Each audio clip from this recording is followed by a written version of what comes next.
بسم اللہ الرحمن الرحیم۔ حضرت ابو سعید خدری رضی اللہ تعالی عنہ سے روایت ہے کہ جب غزوہ تبوک کا وقت آیا تو اس دن لوگوں کو بہت سخت بھوک لگی۔ انہوں نے عرض کیا، اے اللہ کے رسول، اگر آپ ہمیں اجازت دیں تو ہم اپنے ان اونٹوں کو جن پر پانی لاتے ہیں ان کو ذبح کر کے گوشت وغیرہ کھا لیں اور چربی کا تیل بنا لیں۔ رسول اللہ صلی اللہ علیہ وسلم نے فرمایا، تم ایسا کر لو۔ اتنے میں حضرت عمر رضی اللہ تعالی عنہ آئے اور کہنے لگے، اے اللہ کے رسول، اگر آپ ایسا کریں گے تو سواریاں کم ہو جائیں گی۔ آپ ایسا نہ کریں بلکہ سب لوگوں کا بچا ہوا کھانے پینے کا سامان جمع کریں اور اللہ تعالیٰ سے اس میں برکت کی دعا فرمائیں۔ امید ہے کہ اللہ تعالیٰ اس میں برکت ڈال دے گا۔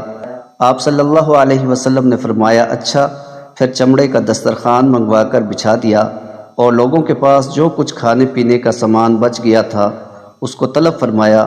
آپ صلی اللہ علیہ وسلم کے حکم کے مطابق کچھ لوگوں نے مٹھی بھر جو اور کچھ لوگوں نے مٹھی بھر چھوارے اور کچھ لوگوں نے روٹی کا ٹکڑا لا کر حاضر کر دیا۔ یہاں تک کہ یہ سب کچھ جب دسترخوان پر جمع ہو گیا تو آپ صلی اللہ علیہ وسلم نے برکت کی دعا فرمائی۔ دعا کے بعد فرمایا، اپنے اپنے سب برتن بھر لو۔ لوگوں نے تمام برتن بھر لیے۔ پھر لشکر میں کوئی برتن خالی نہ رہا۔ پھر سب لوگوں نے خوب سیر ہو کر کھایا اور اس کے بعد بھی کچھ باقی رہ گیا تو آپ صلی اللہ علیہ وسلم نے فرمایا، میں گواہی دیتا ہوں کہ اللہ تعالیٰ کے سوا کوئی معبود نہیں اور میں اللہ تعالیٰ کا رسول ہوں۔ جو بندہ ان دونوں شہادتوں پر یقین رکھتے ہوئے اللہ تعالیٰ سے ملاقات کرے گا اسے جنت سے ہرگز نہ روکا جائے گا۔